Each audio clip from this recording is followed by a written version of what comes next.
Thank you, everybody, for joining us tonight on Zoom, and those of us who are watching on YouTube. Just give me a thumbs up if you can hear me. Can you guys hear me? Thumbs up. All right. Very nice. I'd like to introduce our speaker for what I hope will be a very interesting and exciting talk. I met Avram Shlomo Adler several years ago at Or Sameach when I was trying to sell copies of my book, Lashon HaKodesh, the one depicted right behind me. Adler is a self-taught polymath in multiple disciplines, if I'm being generous. So I spoke with him about various topics over the years. And most recently, our speaker has been researching Ktav Ivri, also known as the Paleo-Hebrew Script, which was used before the Ashuri script that we use nowadays for Hebrew.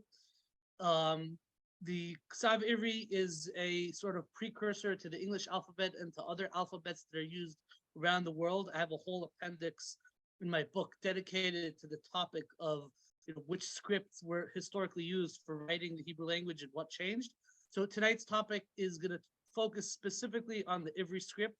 When I heard that Adler is researching this topic, I was very excited, and so I invited him to give this lecture so that I, myself, and others can hear what he has to say about it.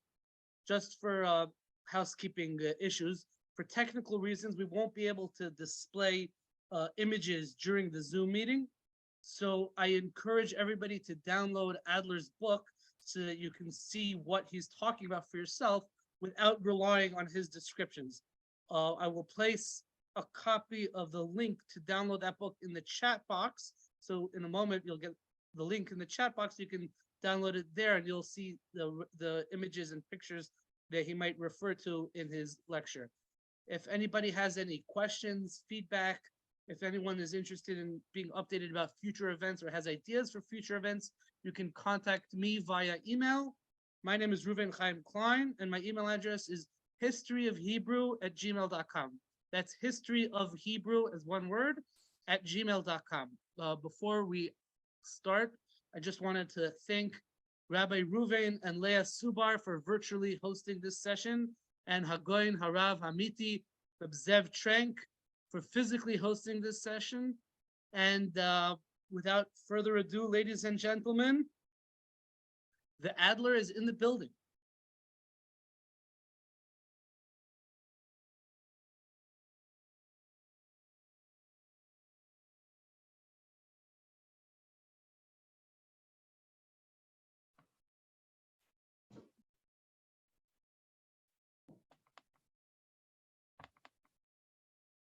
Press escape or double click to exit full screen mode.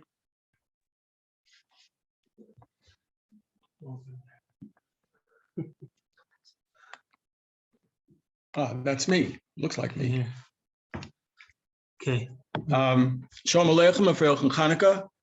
We're going to be talking about Ktav Ivri this evening. And some of you may have a copy of my book, but I don't. So this is going to be a little more interesting than usual.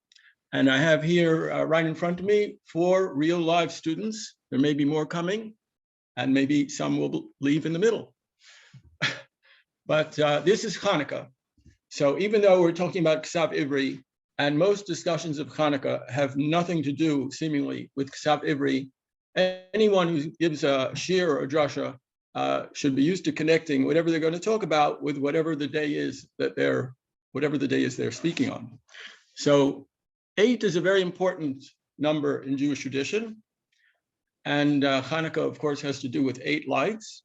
And there's a very important 8 that's connected with Ktav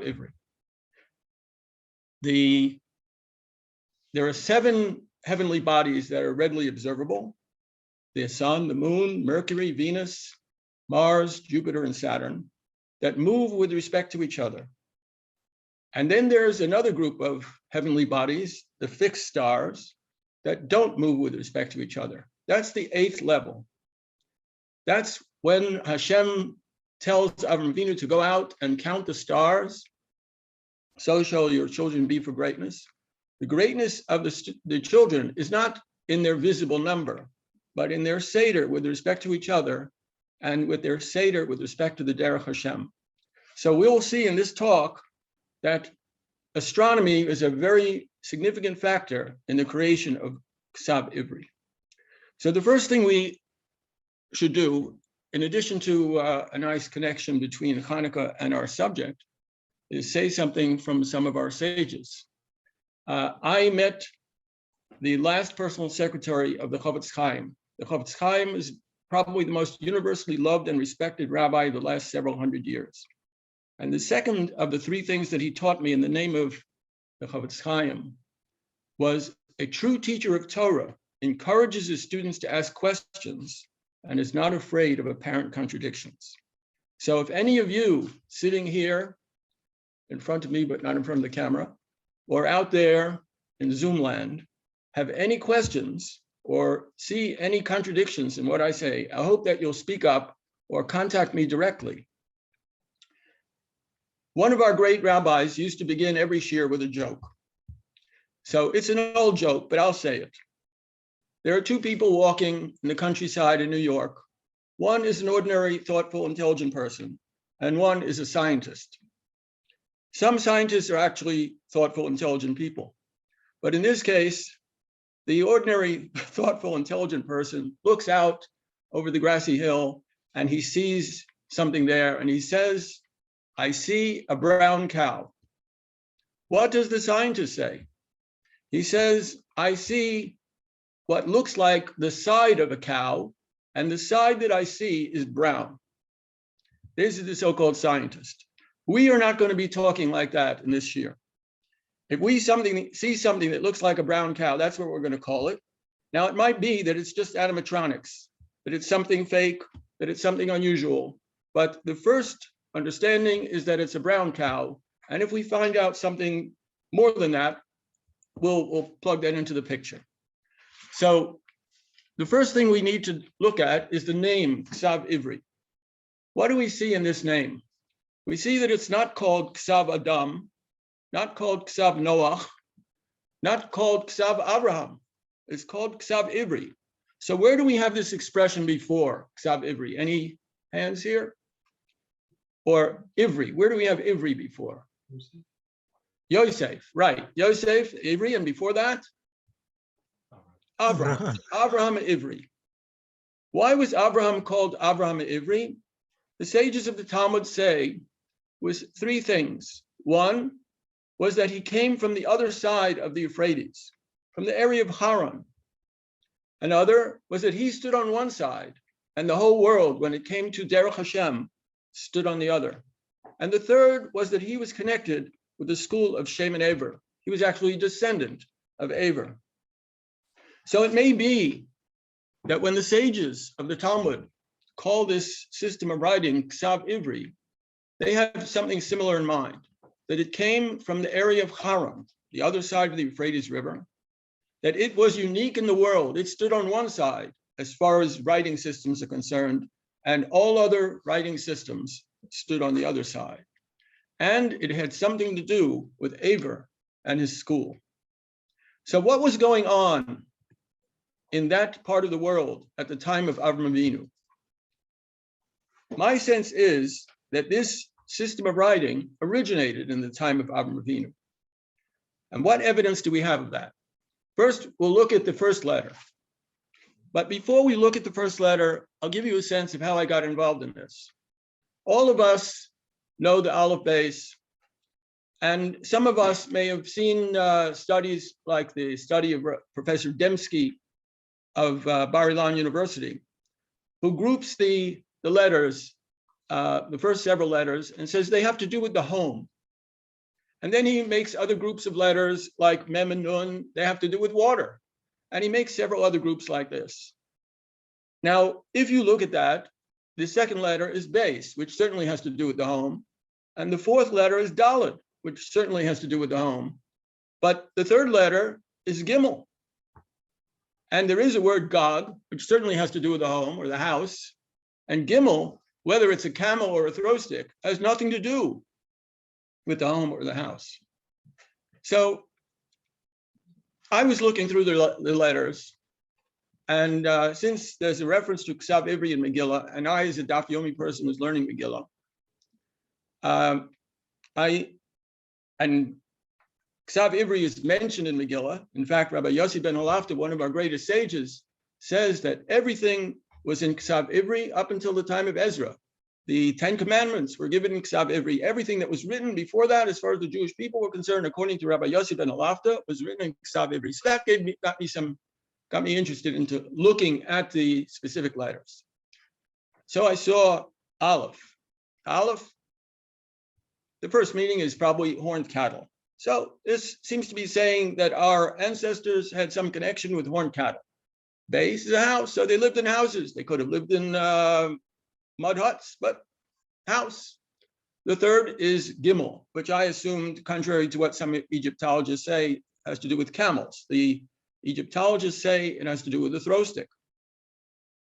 And then I saw the fourth letter. The fourth letter is an equilateral triangle sitting on its base. And what did I think? That delit means door. So a triangular door. Where do you have any ideas of a triangular door? Where would you find a triangular door? Anybody? People are perplexed. A tent. What kind of tent? A teepee. So I thought, well, this is saying that our ancestors, our Abos, Abraham, Yitzchak, Yaakov, and their families not only lived in houses, but they lived in tents. We know that Abraham traveled around in a tent. Unlike what Josephus says, he did not greet his guests in the courtyard of his house. He was in the opening of his tent. So I thought, well, tent, that's what it is. It's an indication that we not only lived in houses, but we lived in tents. And then I saw the Samaritan version of Dalet. Now, those of you who have access to the visuals, which somehow got messed up today, will see that the Samaritan Dalet is a trapezoid. It's a triangle with the top cut off, and it has a few projections here and there, but it's got 4 sides. And that made me think that maybe the Samaritan letter is the correct shape that it should be, and maybe our triangular shape is somehow not right. But then I realized something. It turns out that that trapezoidal Samaritan letter is something that the Samaritans came up with several hundred years after the time the Tanaim said that our original language, at least Yossi ben Halafta and Eliezer ben Yaakov, said the original language or the original writing system was Ktav Ivri. They changed all the letters. But meanwhile, the 4-sided Dalet, that made me think of something. How many sides does an ordinary door have? We have one student who says 4, and one student, are you holding by 3? He's holding up 3 fingers, but he really means 4. So you're not counting the bottom as a side. The bottom of the door. Or the bottom be a side? Well, the door itself, the part that opens and closes, it's a piece of wood or metal or something like that. And if you look at it, it has a top, it has a bottom, it has a left and a right side. Of course, if you look at it from the other way, the left is the right, but that's not so important. So a door, an ordinary door, the part that opens and closes, not the part that the door fits into, but the part that opens and closes, that's what the Dalet refers to. The Dalet has 4 sides. And what is the number of the Dalet in the order of the alphabet? 4. It's the 4th letter. So maybe it occurred to me, these letters are not necessarily associated with a house or with each other, at least among the first 10.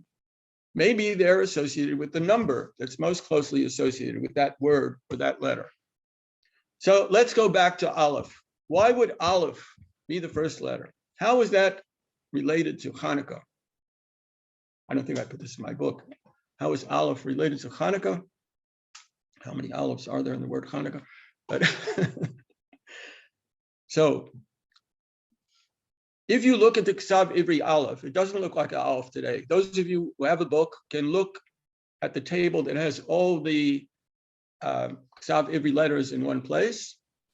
But the Ktav Ivri Aleph looks like the head of horned cattle. In fact, it looks almost exactly like the head of the constellation called Taurus, shore, a bull. That's interesting. So most of you probably know that the constellations, we have some people walking in. come and join us. So most of us know that the constellations are very exact with respect to each other, but which constellation rises in which month changes slowly over the years. In the case of our lifetimes, it doesn't change by very much. But every 2,000 years, gradually, the constellations shift from one to another. And the constellation that rose with the sun at the time of Avram Avinu, roughly 4,000 years ago, was Mazel Shor. So I said, maybe the reason Aleph in Ktav Ivri looks like the head of Mazel Shor and is the first letter, maybe that's why it is the first letter, because the year begins for the Jewish people and for the people in Mesopotamia who were before the time of Avram Avinu. One of the beginnings of the year is the spring equinox. So if the Aleph is connected with the spring equinox, that might account for why it's first. Now we'll skip a little bit to the seventh letter. Some of the students here may have heard what I said about the seventh letter. Anybody here remember anything about the seventh letter? What is the seventh letter? Zion. Zion is the seventh letter, you agree? Baruch Hashem is agreement that the seventh letter is Zion. Now, most of you know what a Zion looks like in Zon. the Hebrew. Some people call it Zon. Okay, we have Rabbi Klein adding something that it's Zon and not Zion, and as some people say. But meanwhile, what does it look like in Ktav Ivri? So if you look at the usual layouts of Ktav Ivri, of the oldest version of Ktav Ivri, which came from a sarcophagus of somebody who lived on the coast, a non-Jew who lived on the coast of the Mediterranean about 3,000 years ago, it looks like a capital I. It's too short. Let's see if I can get this in the picture. Short. Well, two short horizontal lines with a long vertical line between them, a capital I. What does it look like in the oldest inscription that we know is attributable to Jews and where there was plenty of space to write? It's two long parallel lines like this with a short vertical line between them. So the paleographers, the experts on the history of writing, show that the oldest letter was this capital I look, and somehow it morphed into this long, space-wasting, flat, whatever it is look. That doesn't make a lot of sense. If you had a nice capital I look, there would be no reason to morph it into this, whatever it is, flat, wide, space-wasting look. But if you had a flat, wide, space-wasting letter, and you wanted to put as many praises as possible on the sarcophagus of your nearest and dearest dead buddy, you would use a capital I look, which is what we have from that sarcophagus. The oldest version of the Ktav Ivri Zion did not look like a capital I. It looked like this flat, wide, space-wasting, whatever it is. Now, if the Aleph is connected with the equinox in the spring, in our lunar solar calendar system, what would be in the seventh month? Any guesses? What? Which month we start? Tishrei. Well, you start in Nisan, that's the spring, and the seventh month is Tishrei. So what would you find in the seventh month that might be Nogeya, might be relevant to this question? Whichever constellation that is. Okay, so some people think it might have to do with the constellations, but one of the clear characteristics of the seventh month is that if the first month has the equinox of spring, those of us in the northern hemisphere, the seventh month will usually have the equinox in the fall. And what is the equinox? It's the balance of day and night. In Rosh Hashanah, we talk about the balance of mitzvahs and averas. We should all increase in mitzvahs and decrease in averas. But the idea of a balance between day and night is an essential element of the seventh month. So this is the seventh letter, and we have this strange space-wasting look, these two long parallel lines with a short vertical line between them. So I guessed that that's a balance scale.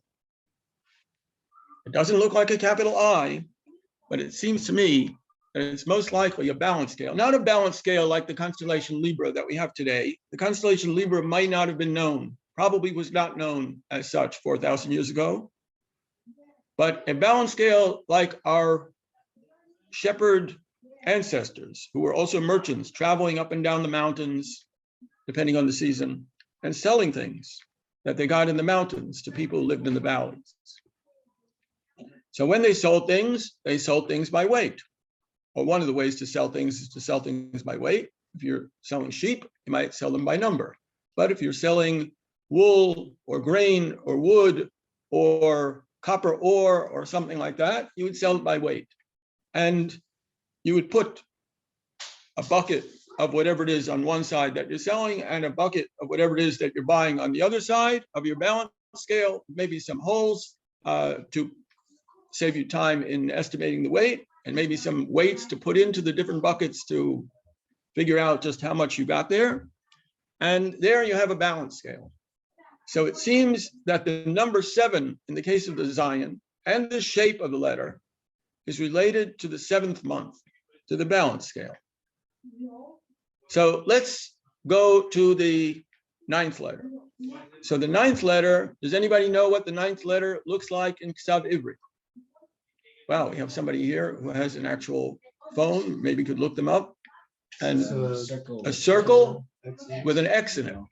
Does the X sit in the middle of the circle and not touch the edge, or does the X touch the edges of the circle? This looks like it's touching the edges. Right. So you have a circle with an X that touches the edges of the circle, but doesn't go past the edge of the circle. So the understanding of scholars long before I was born is that is probably a ball of yarn. So who makes yarn as far as the stories that we have in the Torah are concerned? We have Betzal ben Uri ben Hur. He made a lot of stuff. He worked in gold and wood and many other things. But what did he not work in? What did he not make? What did some other people make? The females. What? Females. Somebody jumped in and said females. Yes, the women, not just females, the adult women spun the wool or whatever needed to be spun. They spun it into thread. That was a woman's work type of thing. And what number is most closely associated with adult women? Any guesses? 9. Yes, very good. Those who stay up late on Pesach, on the Seder night, learn that 9 is connected with women. And so we have this ball of yarn connected with women. Now, the next letter, I skipped a few. Don't worry, we'll get back to them. But the next letter is Yud. So Yud in Ktav Ivri is supposed to be a picture of a finger. Now, if you just drew a line for a finger, nobody would know what it is. So there's a somewhat elaborate sketch, but the result is that the sketch is a picture of a finger. Yud means finger. How many fingers are there on most people? Not Goliath and his chevra, but how many people have fingers? Most of us have fingers, Baruch Hashem, and most of us have 10 fingers. So the finger goes together with 10. Now I'm going to go back to the 3rd letter. But before I do, the timing of the Aleph is important.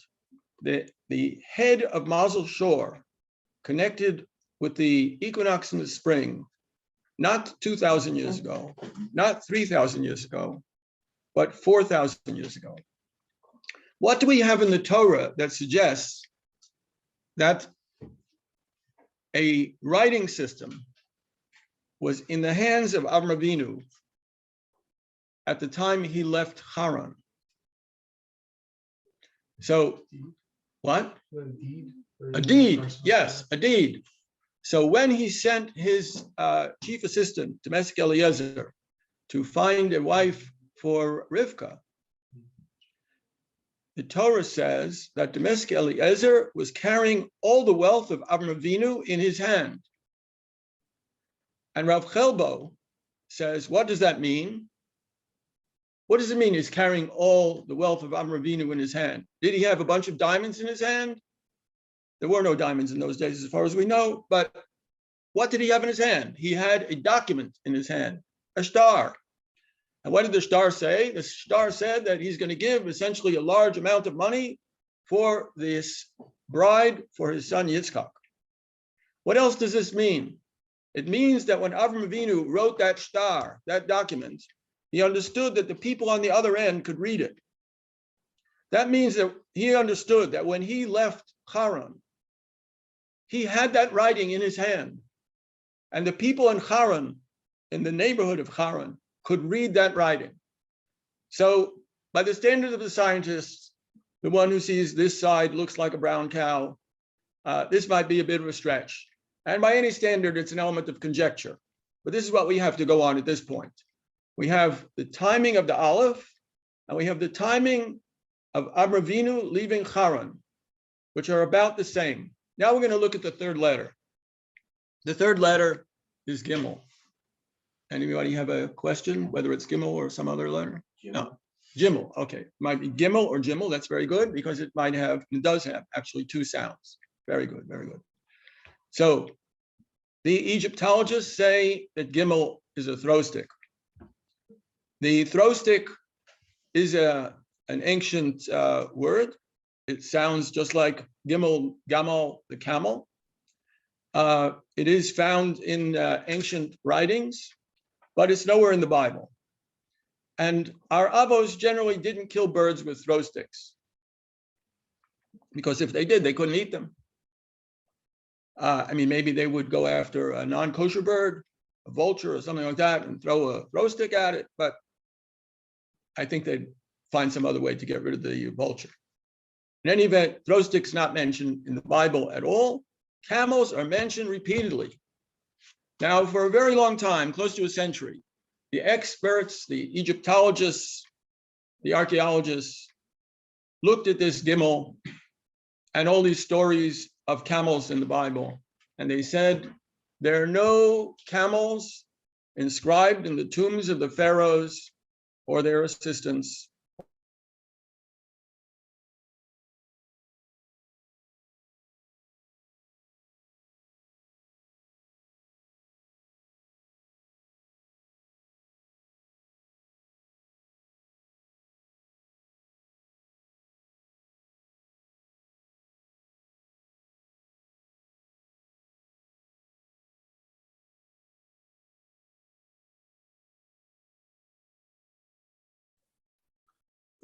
You're frozen. Is it frozen for everybody as well? Yeah. Yes, frozen. New technology, I think, is having problems with old concepts. Froze before that.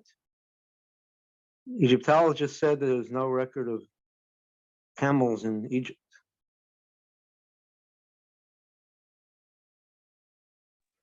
I think you're also on mute, Rabbi Adler. You're on mute.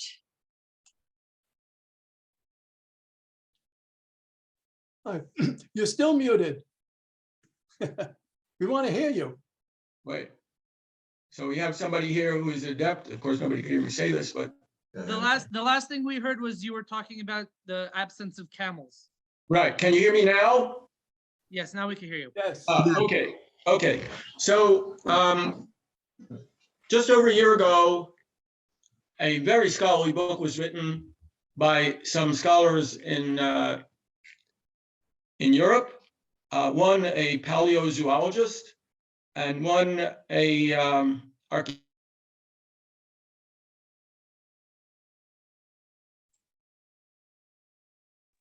The mute.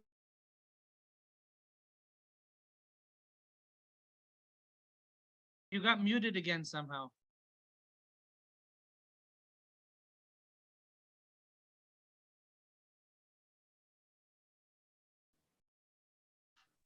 The host muted everybody.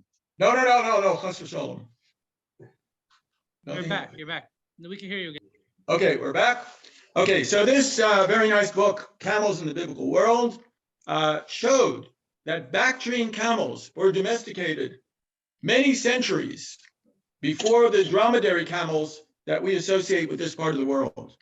The Bactrian camels came from Bactria and from the deserts in Central Asia. The Bactrian camels were an integral part of the Silk Road that went from China to the Middle East. And the Bactrian camel looks very different from the dromedary. In what way is the Bactrian camel different?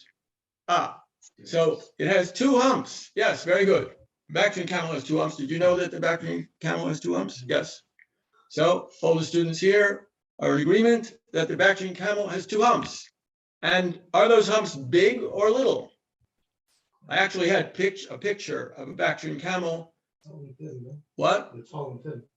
Well, maybe the ones that are presently still hanging out in the Gobi Desert are taller and thinner, but the visual impact of the normal Bactrian camels that we have today, pretty much the same as they have been for 4,000 years, are the visual impact of the head and the neck is just about the same as the visual impact of each of the humps. So what we have there is a walking example of three. We have a picture. Somebody's holding up. Yes, that's okay. I have a better one where the humps look really and decked out in wool. They could go through not only desert, but cold, go for 7 days with no water. When they come to water, a 1,000-pound camel could drink 200 pounds of water in 10 minutes. They're really phenomenal. So the Gimel is the third letter. And having learned from the Dalet and from the Tes and from the Yud, that these letters are not necessarily associated in terms of their ideas, but maybe the number that's most associated with this letter is the key. So if you wanted something that would represent three, that was a part of the everyday life in the time and place that Avraham Avinu was associated with when he left Harran, a camel would be a good bet. Now, the name Harran means two things at least. One is a crossroads, and the other is a caravan. Caravans with camels came down from the mountain. In what language is that? Akkadian. In fact, those who like to check things out can go to the Chicago Assyrian Dictionary, which is available in some 20 volumes, downloadable online with every word searchable, machine searchable. A free download of the work of many scholars for many decades. And you could see not only the definition of each word, but what sources were relied upon for this definition. It's like the Oxford English Dictionary and then some for the ancient languages of Mesopotamia, particularly Hebrew, Assyrian, Akkadian, Eblaite, Ugaritic. What? What was this called again? Harran. Oh, the Chicago Assyrian Dictionary, the CAD. And for each letter, there's one or more big volumes. So Harran was a crossroads. Harran was a place of caravans. But the domestication of the Bactrian camel did not take place, as we understand it, 5,000 years ago. And it did not take place 3,000 years ago. It took place maybe between 4,200 and 4,500 years ago. That is in the same time frame that the head of Mazel Shor was rising with the sun in spring, the time of the equinox. So those two letters give us a more science-based, still conjectural time frame for the invention of the aleph base. Now, why would anybody go and invent an aleph base? particularly this kind of alphabet, this Ktav Ivri, where the letters are pictographic, where if you see the picture, you understand the sound. And you could remember the picture from the number. You remember Tes is the 9th letter. Gimel is the 3rd letter. Dalet is the 4th letter. And we could explain all the letters with some difficulties this way, up to 10. Why would somebody invent something like this? What was the impetus? So most people don't ask such questions. I asked that question. And I said, what was going on in Harran, in the neighborhood of Harran, that would have inspired our ancestors to invent this system? You could stay and listen, by the way. We have some young students here who might like to stay and listen, but maybe not. So what was going on in Harran? Harran was not just a backwater place. Harran, as I mentioned, is a crossroads, a major destination for caravans. If you were traveling east-west between the Mediterranean and Babylon or Nineveh or Ur, you would go on a road that went typically through Harran. And Harran was very well situated. It was at the beginning of a large rectangular valley, surrounded by mountains on 3 sides, open to the south in the direction of the Euphrates River, though the Euphrates River was still some way south of Harran. That valley at one time, at the time of Avram Avinu, was fertile. The mountains around that valley were covered with trees. It was a really excellent place to prosper as merchants, as farmers, as shepherds. But something new happened in Harran in the lifetime before Avram Avinu left Harran. The people who became the leaders of Harran were the priests of the moon god. Now, that might seem like a totally strange thing. Who would want to be a priest of a moon god anyway? Isn't it just a stupid racket? But those priests of the moon god in Harran remained there for more than 3,000 years. Under the Christians and under the Muslims, Harran was the capital city of the priests of the moon god. Where did these people get their strength from? So most of you have heard of Ur. Ur is mentioned in the Torah. As I said, there's a question of whether the Ur that Avram came from was somewhere near Harran, or the great city, roughly 1,000 kilometers to the southeast, that is a pile of ruins today with a giant ziggurat, estimated to be 30 meters high when it was in working order. So why would Ur be the capital city of the moon god? Because those priests in Harran came initially from that city, Ur. Who would, in the right mind, become a priest of the moon god? Any guesses? Anybody who's heard this before could jump in and say something? Okay, so what? I don't know, place where the moon is very visible and stars, right? Okay, so the moon is very visible, the stars are very bright, but I would hope that wherever they are, the sun is even brighter. So if you want to be the priest of some kind of a astronomical phenomenon, be the priest of a sun god. What's the deal with the moon? So Did it have to do with the tide? What? Did it have to do with the tide? The tides, very good. Who said that? Me. Me. Yeah. Who's me? Zevi Cohen. Very good. Oh, wow. There he is. See, he's not in the picture, so I didn't see him. So Zevi Cohen says, did it have to do with the tides? Very good. But meanwhile, if you look at Ur today, I'm supposed to have some visuals here, but I don't have them in my book, which some of you may have. You can see pictures on maps today. If you look at Ur is nowhere near any water. It's in the middle of a sandy desert. It's 200 kilometers from the head of the Persian Gulf. But where was it 4,500 years ago? Now, cities don't usually pick up and move. But 4,500 years ago, the city of Ur, with their great temple for the moon god, was right on the edge of the Persian Gulf. Now, As I said, the city did not move, but the Persian Gulf changed its boundaries very substantially in the past 4,500 years. And that city was on the edge of the Persian Gulf. Now, it's one thing to be on the edge of a body of water, and it's another thing to be on the edge of a body of water that has really big tides, like 1 or 2 meters up and 1 or 2 meters down.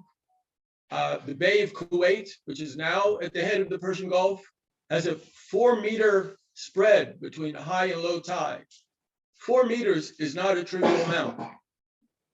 If you set out walking in a flat land with tides like that, and it was dry when you set out, you might be in very much difficulty in not too many hours when the tide came in.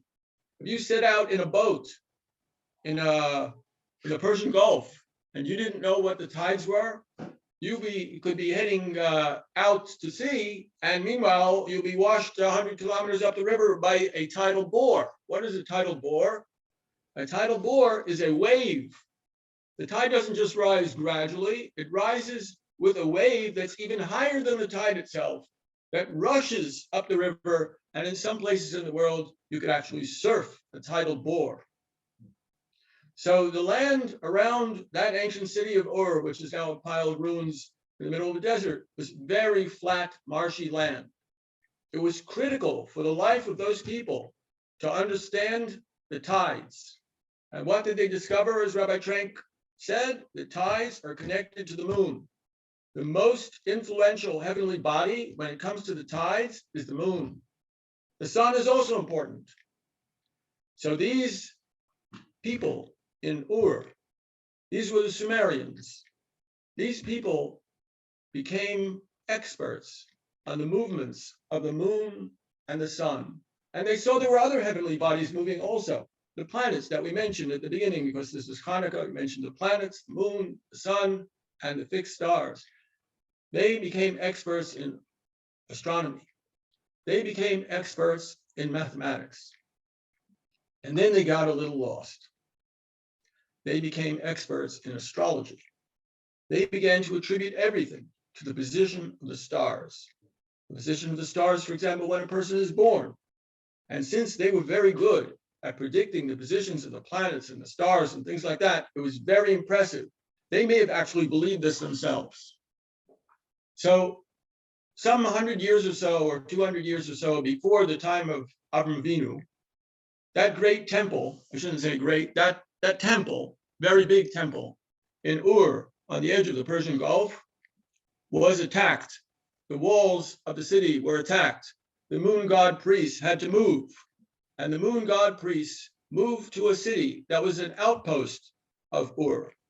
Where was that city? What was the name of that city? That city was Harran. Very good. People are paying attention. So those people who were great astronomers, great mathematicians, who knew more about astronomy and mathematics than almost anybody in their day, they set up shop in Harran. And that might have been why Avram Avinu had to leave. That might have been why Avram Avinu was persecuted.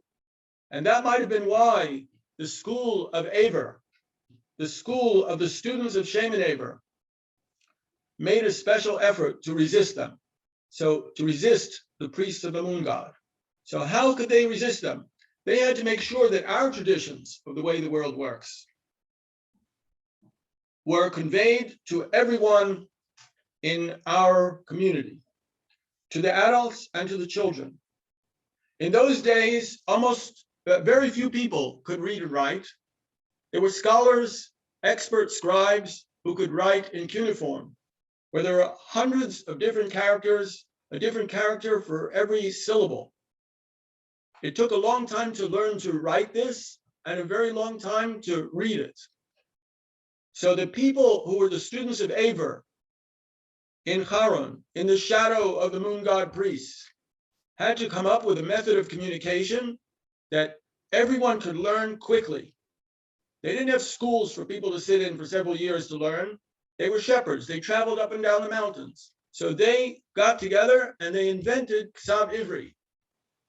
What is the advantage of Ktav Ivri compared with any alphabet that we have today? Ktav Ivri is so beautifully made that a person could learn it while walking. If you know the number of the letter, you could tie it with the idea of the letter. If you know the letters before or after a letter that you forgot, as we could learn by the letters after the 10th letter, you could learn by the neighbors of the letter. So the combination of the position of the letter in the 22 letters of the alphabet, of the aleph base, and their relation to either the number for the first 10 or their neighbors, and the shapes of the letters, which were pictographic. All of those things provided very strong didactic mnemonic methods for a person to learn the aleph base quickly. Now today, if you want to learn the ABCs, I think if I ask the students sitting here, everyone will be embarrassed to even think that anybody could ask them whether they know the ABCs. Do you know the ABCs? Yes. Okay. Did you ever notice, any of you here, any of the letters of the English or Latin alphabet, which is now the Pinyin alphabet also?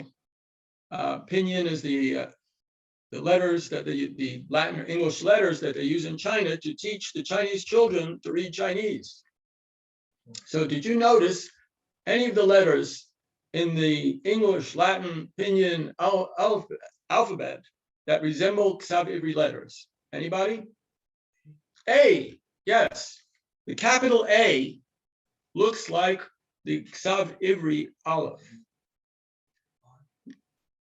I, right. So the capital I looks like that sarcophagus I look, not our balance scale look, but it clearly came from the Phoenician version of Ktav Ivri.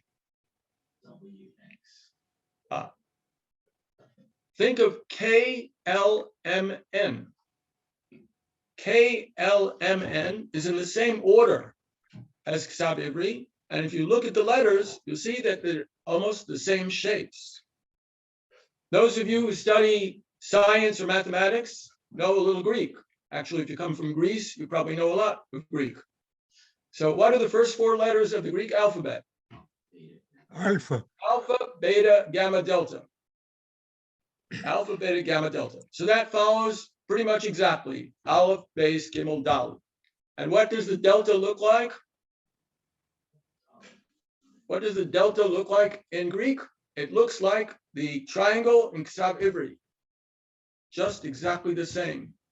And the names of the letters are almost the same as they are in the aleph base. So I'll skip some letters and I'll go to a letter that was very difficult for me. Samach. Now, Samach today looks like a circle. Does anybody disagree? No. Everybody agrees? Samach looks like a circle. What did Samach look like, or what does Samach look like in Ktav Ivri? Somebody has it on their smartphone. Would you like to describe what it looks like? It's kind of like a pine tree a little bit, but like a vertical line. So there's a vertical line. 3 lines intersecting it that go across the vertical line. Right. The bottom one's the longest, the middle one is the shortest, and the top one's in the middle. And does the vertical line extend above the? Both the bottom and below. Okay. So that's the Phoenician version. However, another student uses his fingers to show that it's a vertical line with 3 horizontal lines crossing it only in the upper half or the upper part of the vertical line. And the lower part of the vertical line has nothing crossing it. And there's nothing extending above the top horizontal line. So this letter got me very confused because I first looked at the one that we first heard about, where you have a vertical line and 3 lines crossing it with a part sticking up above and a part sticking down below. What is that? So I tried to combine this circle and this strange shape, and I said, maybe you put them together and you have a walled, trellised vineyard. Well, that's almost certainly wrong. And then I thought, well, it comes after nun. Nun means fish.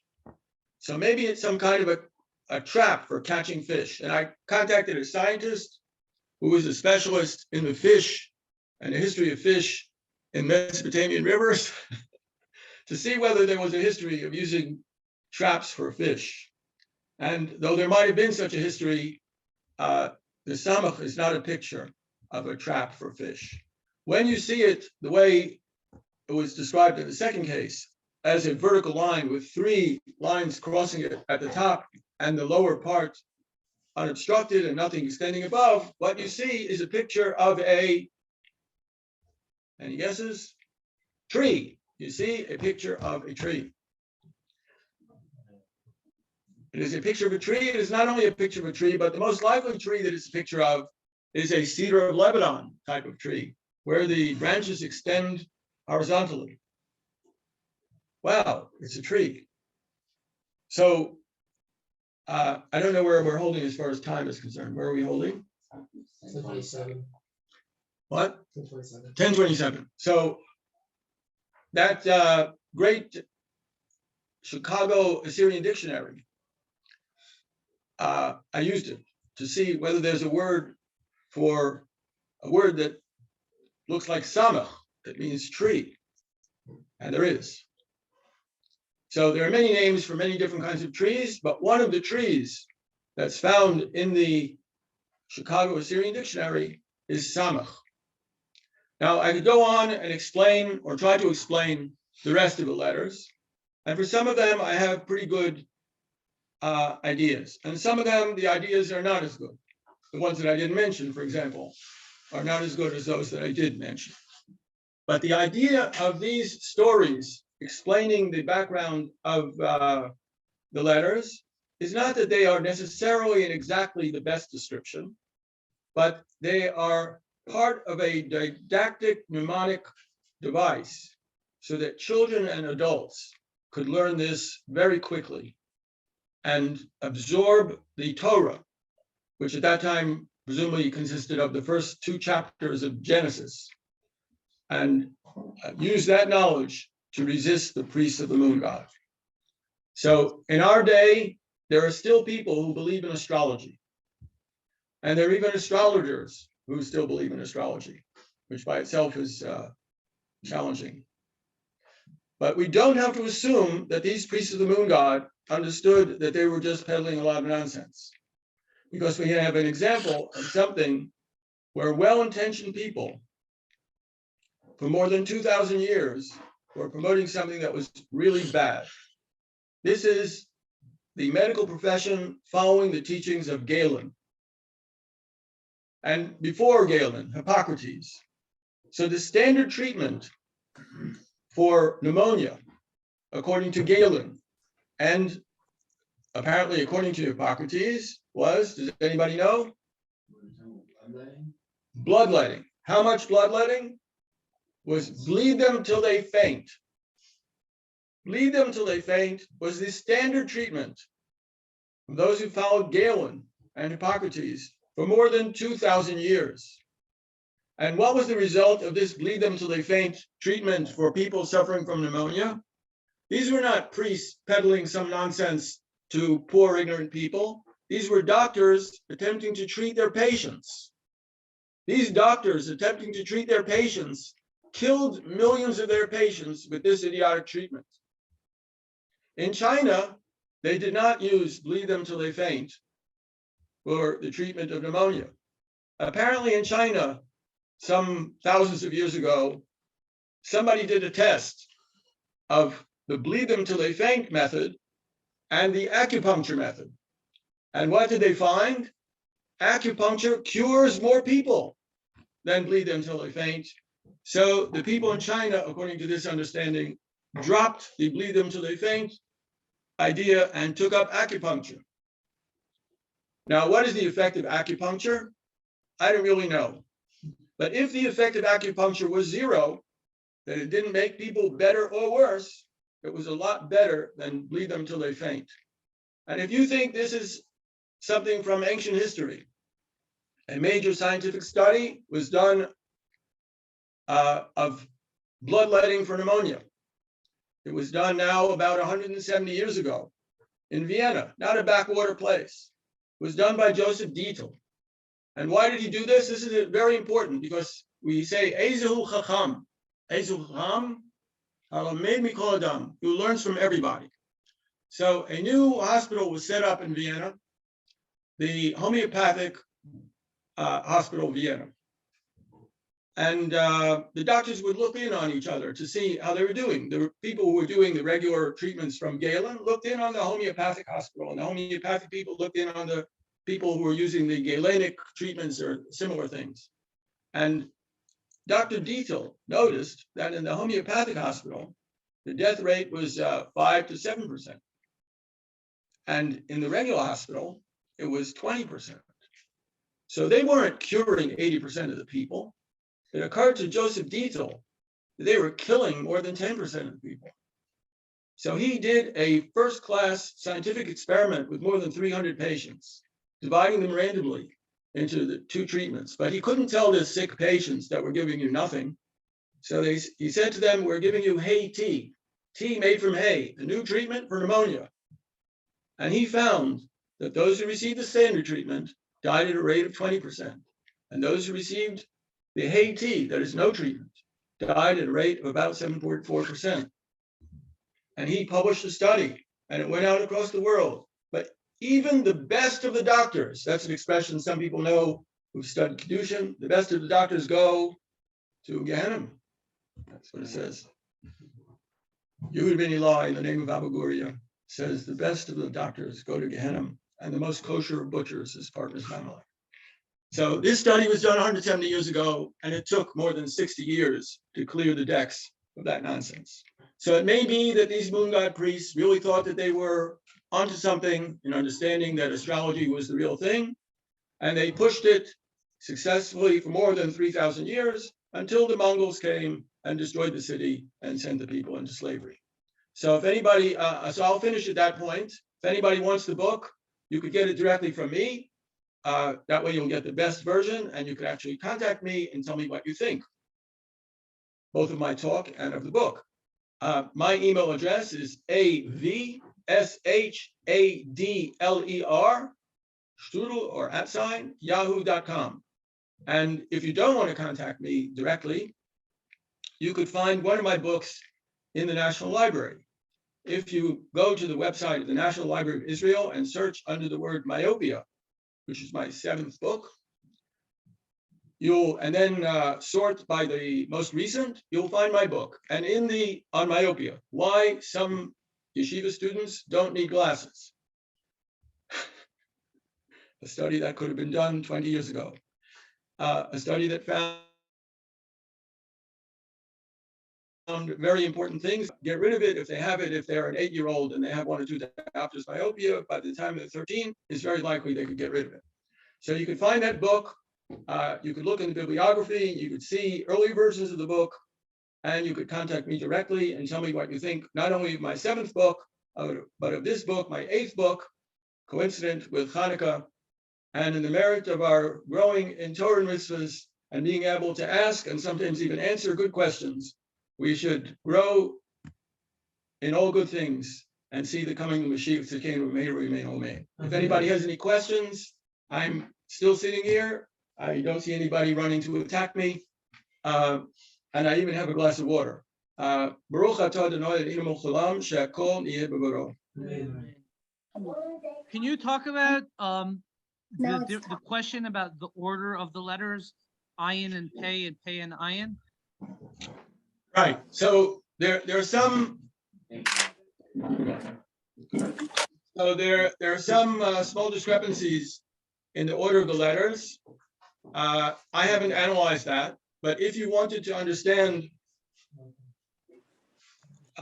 what made more sense, pei ayin or ayin pei, ayin is both a well or a mayan, and it's an eye. Pei is a mouth, so these two things go together. And ayin pei tzadi. So what's tzadi? Tzadi appears to be a fishing rod and line. about to be cast into the water. Now, this is a didactic mnemonic device. How would parents or teachers of Ktav Ivri remind the students of the order of the letters?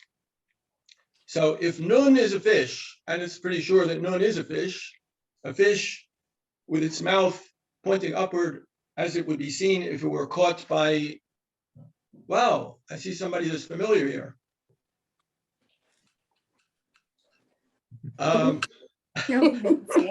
Wow, all the way from California. Yes, there are some people from California watching this lecture.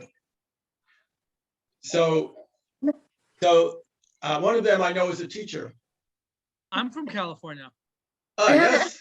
Okay. So my one of my students here, who was actually my teacher from the time I was very little, knows about didactic mnemonic devices. Ah, wow, the third person. The third person. Shalom Aleichem, Chanukah Sameach, Chanukah. All the way from California. So a didactic mnemonic device is not the way scientists usually put things. The scientists, remember, said the side, what I see looks like a cow and the side that I see is brown. So if you were setting up a system of letters that you wanted people to learn quickly, you'd have to include some kind of relevant didactic mnemonic devices. So the fish sees the bait. That's the eye, the ayin. And it grabs the hook with what part of its body? With its mouth. So there you have nun.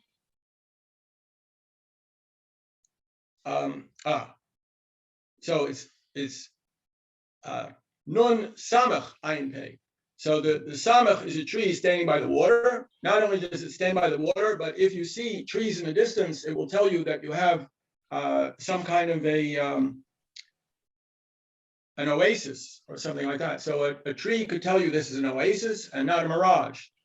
And then you have samach ayin pei. Yes? Could be related. Same area that the fish gets the hook. It's Yes. the same area that we pronounce another time. Yes. Yes, it could be. There are several things in my book about the origin of the names of the letters. And nun, though, is a very old word, possibly from Sumerian. The Sumerians had something on the order of 50 different names for fish. In the Bible, Aramaic there's also. many, right. Nun is an Aramaic word, at least today. Not too many people speaking Sumerian today, except scholars. But I think that the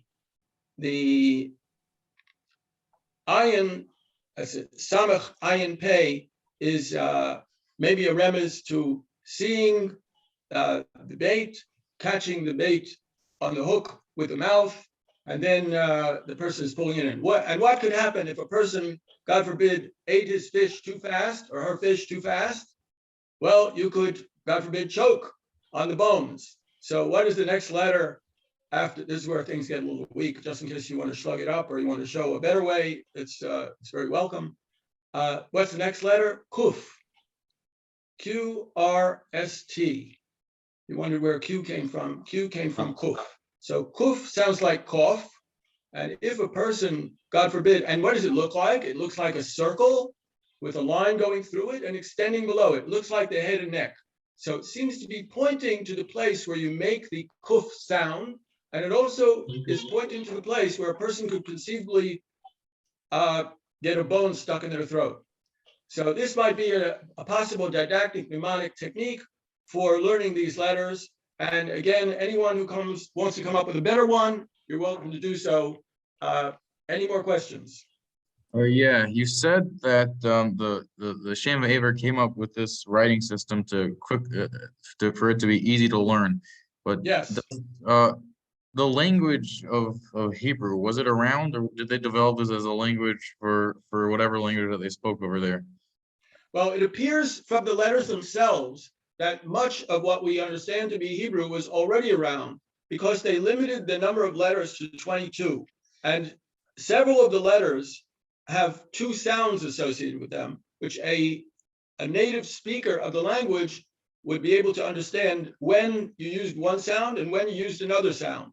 Also, half of the 22 letters are single letter affixes. The letter means something by itself. So it seems that those sounds meaning something by itself existed before the aleph base was created. And in addition, there was a syllabic system of writing, not only the cuneiform system, but probably something for writing on wax boards or something like that. And the writing of Hebrew and the associated languages was already in place before the invention of Ktav Ivri. Ktav Ivri, I'm estimating, was invented around 4,000 years ago, but there was writing using syllabic systems in cuneiform and hieroglyphics in Egypt, which is a different language, more than 1,000 years before that.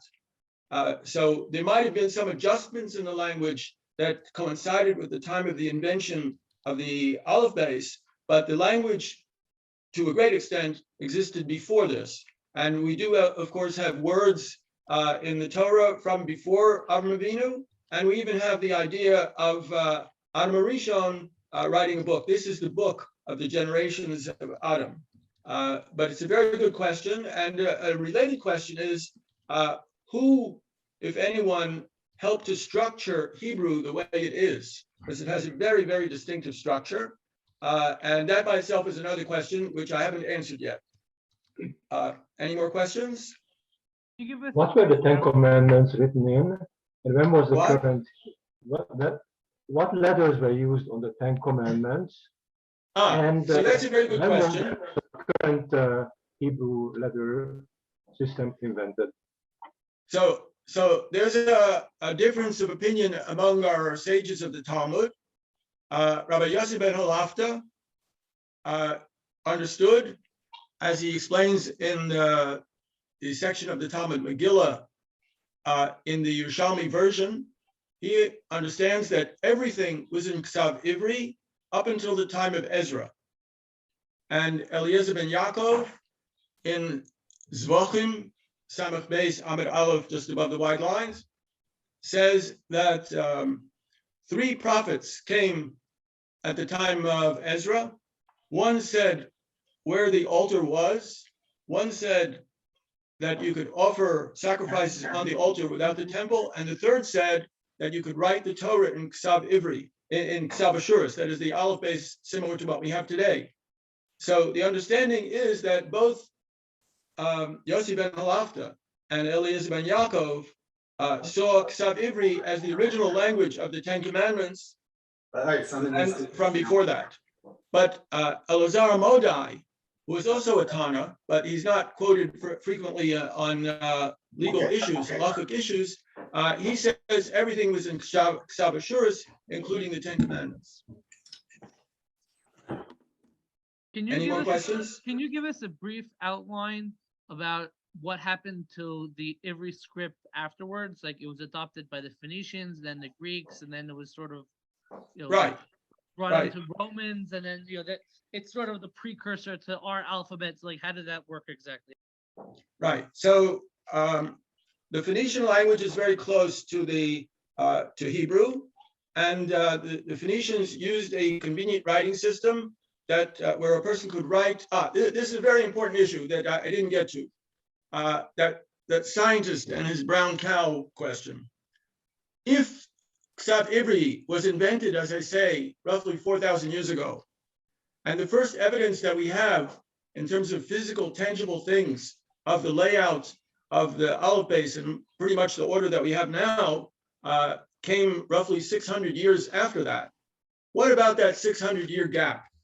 How can we possibly explain that such a wonderful thing was invented 600 years before we find any evidence of it, other than in the Torah or my type of analysis? We have something that happened more recently, something that happened about 570 years ago or so, where the king of Korea invented a new alphabet with the assistance of some of his sages. He invented a new alphabet so that the people of Korea could read the Confucian classics and other things that the king believed were important without first learning Chinese.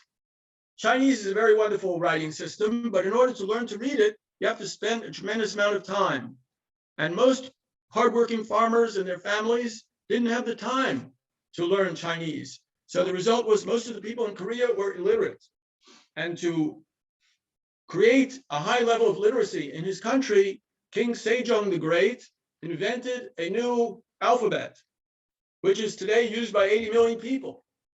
But even though it was the king himself who promoted this, there's nothing in stone or clay with even one letter of this Korean alphabet, Hangul, for 90 years. Even the tombs of the kings have nothing in this new alphabet. And the first thing that we have written in stone is an insult, literally an insult to anyone who could read it. Part of the stone, the stone was used as a grave marker. Part of it is written in Chinese, and part of it is written in this new alphabet. And what does it say in the new alphabet? It says, "Don't touch this stone." So it was, the writing system was associated with ignorant people, and the intelligent, thoughtful people knew Chinese. It was the Christian promoters of Christianity, the missionaries in Korea, who promoted the new writing system.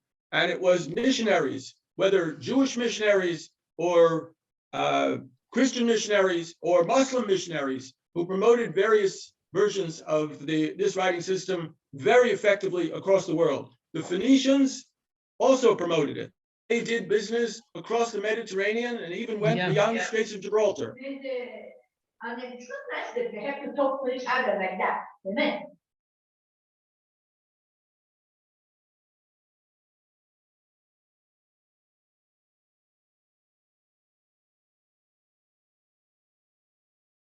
You're muted again.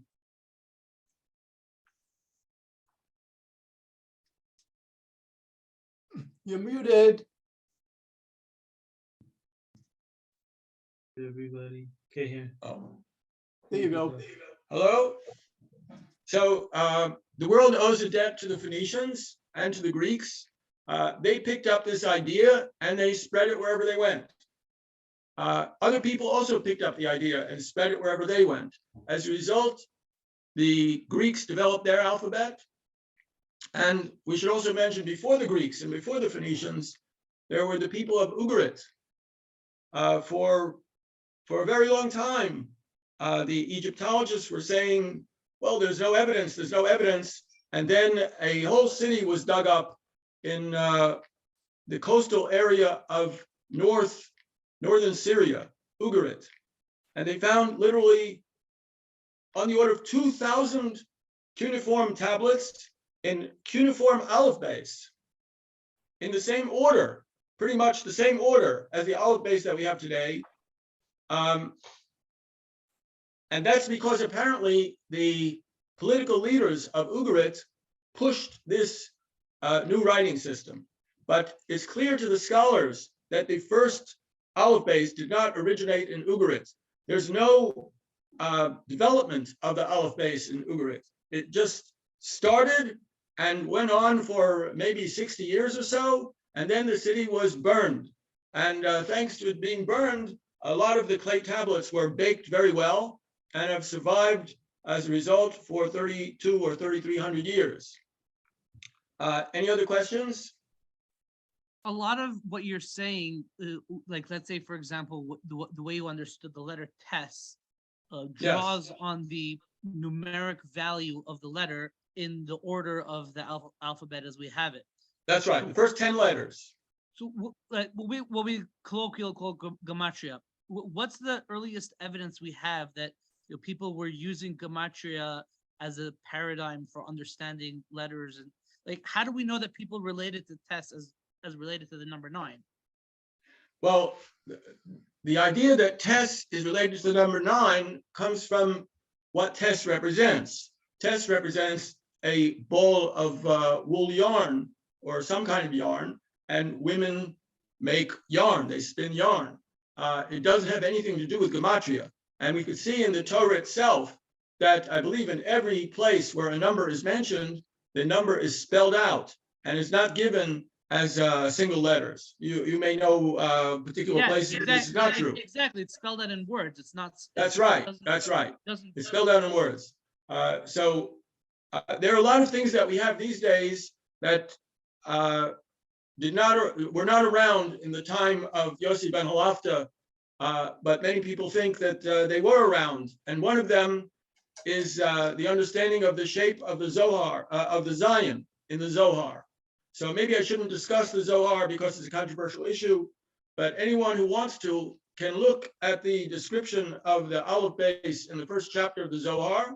They could look at what is said about the Zion in the first chapter of the Zohar that deals with the Aleph base, and they could compare it with that very distinctive long, low, whatever it is look that I said was a balance scale. They could do that, and they could understand from that if Yossi ben Halafta and Eliezer ben Yaakov said what they said, and none of their colleagues, like Shimon Bar Yochai or Rabbi Yehuda, Rabbi Meir, said otherwise, and the only one in that particular group who was a contemporary who says anything is Elazar Modai. So usually you would go with the majority of the Tanaim, and you could see also what the physical reality is, and you could take it from there. But I'm not an expert on the Zohar, and I'm not an expert on Gematria, and a person should talk as much as possible about what they know and not about what they don't know. There is a whole story why the Latin alphabet is ABC as opposed to Aleph Bet Gimel, and why the Zayin in the Latin alphabet has been sent to the end of the alphabet, whereas it is at the 7th position. It's a whole story. It's the whole story which goes back to the Romans. The Romans didn't write.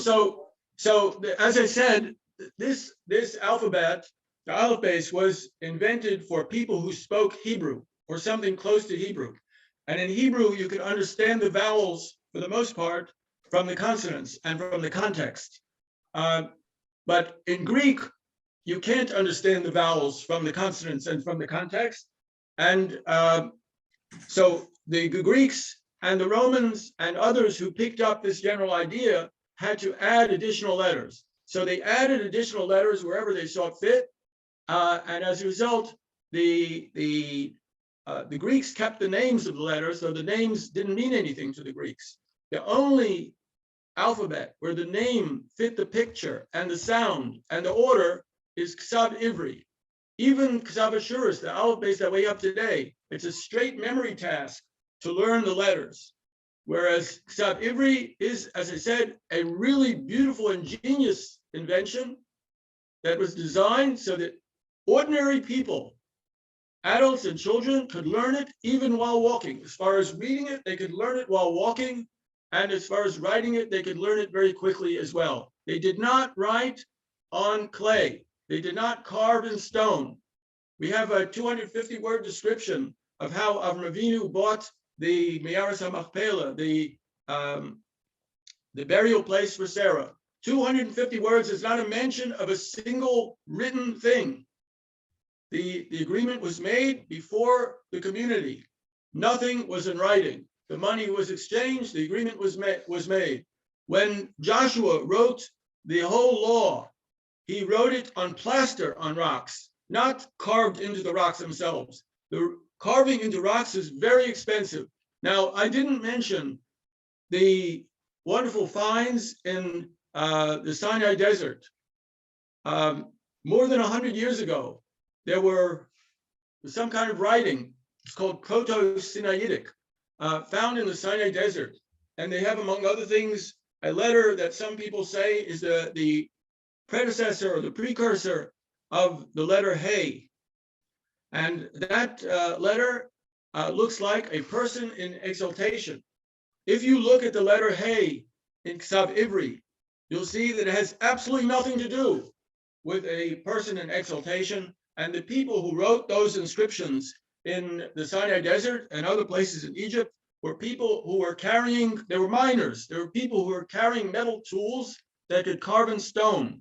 It's a kind of scratchiti or graffiti that you see in the Sinai Desert. I'm sorry if I belittle these finds, and Professor Goldwasser might come after me, but I think that those signs that might be struggles of some people to express themselves, but they are relatively distant from Ktav Ivri. Though at the same time, I should be clear that there is a symbol, the samech, that I had so much difficulty with, that appears to have been used in the hieroglyphics in Egypt to mean a tree dating from before 4,000 years ago. So Egypt is an important place, and as I said before, Ezu Chacham Halomei B'Kol Adam. The inventors of the Aleph base could have learned from Egypt and from whatever there was to learn. Just to address Mr. Garson's point, I listened to a series of fascinating episodes on the History of English podcast, and they have some episodes about connecting how the English alphabet goes back to what he calls the Phoenician alphabet, but it's more or less the same thing as Ivri. And he talked about the letter C. He has a whole discussion over there about why the Etruscans, exactly. before the Romans decided to change the gimel into a C. Exactly. And this is why the J is like the C. And they didn't like the I and J are newer letter. I and J used to be one letter, and then I think I'm talking about the G. The G and the C. Sorry, G. G and C are almost the same, and they didn't like the Z, the Zayin, so they pushed it back to the end of the alphabet. This is why the alphabet, where the Z. Each community adapted the general idea to fit its own language. So the Greeks had to add some vowels, and the Romans adjusted it however they wanted. And then there's also changes in the sounds of the letters themselves. Whether it was Caius or Gaius is a question that people ask. So that C may have at one time been a G sound. And in Cyrillic, additional letters were added. Actually, Cyrillic added a letter that looks like a shin to the Latin repertoire. And they also added a letter that looks like a tzadi to the Latin and Greek repertoire. So wherever this system went, it helped to promote literacy. And that comes to a point that I didn't raise, and that is, this is perhaps the first invention of a censorship-resistant information technology. And in this case, the sages of that time wanted to resist the monopolization of information and ideas by the moon god priests, and they invented this so that every adult and child would have literally on their person, in their pocket, writings that supported the ideas of God and the world, of kindness and things like that, and went against the ideas of these moon god priests. Any more questions? All right, looks like that's a wrap. Thank you very much. Okay, thank you all very much, and you should have a Hanukkah Sameach. Thank you very much. And Shalom, shalom. We definitely enjoyed the presentation. You can say something. Say something. Oh, really? Wow. Hanukkah Sameach. Say Hanukkah Sameach, Dodi. Hanukkah Sameach.